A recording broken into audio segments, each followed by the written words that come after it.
মধ্যবঙ্গ নিউজের যে কোনো খবরের দ্রুত আপডেট পেতে ইউটিউবে সাবস্ক্রাইব করুন ইমার্জেন্সি টিভি লাইভ এবং সাবস্ক্রাইবের পর অবশ্যই বেল বাটনে একটি ক্লিক করুন।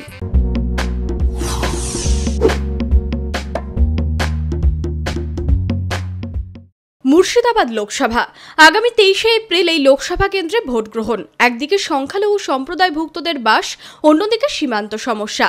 বেশিরভাগ মানুষ কৃষি নির্ভরশীল।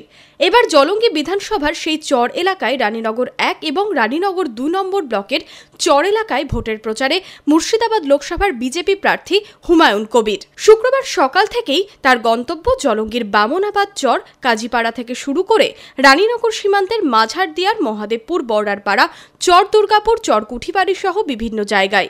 প্রচারের মাঝেই মধ্যাহ্নভোজও সেরে নেন তিনি। প্রচারের পর কি বললেন হুমায়ুন কবির, শুনব। মানুষের এটা গণতান্ত্রিক অধিকার, মানুষ কাকে ভোট দিবে, কোথায় ভোট দিবে, পছন্দের প্রার্থীকে ভোট দিবে, সেই ব্যাপারে যেন কেউ জোর না খাটায়, সেই ব্যাপারে তাদেরকে যেন প্রেসার না দেয়। আমিও তাদেরকে জোর খাটাতে চাই না। অন্যান্য দলও যেন এই জায়গাটাতে গণতান্ত্রিকভাবে মানুষের রায়কে মেনে নেওয়ার জন্য প্রস্তুত থাকে। তারা শান্তিপূর্ণভাবে মানুষ যে মত প্রকাশ করবে, সেই মত প্রকাশটাকেই যেন আমরা সবাই, রাজনীতিক যারা নেতা, যারা ভোটে দাঁড়িয়েছি, যারা ভোট ভিক্ষা করছি, তাদের যেন এটা স্মরণ থাকে। মানুষের রায়কে জোর করে তাদের পক্ষে নেওয়াটা এটা গণতন্ত্র নয়, গণতন্ত্র বিরোধী কাজ, গণতন্ত্রকে হত্যা করার শামিল।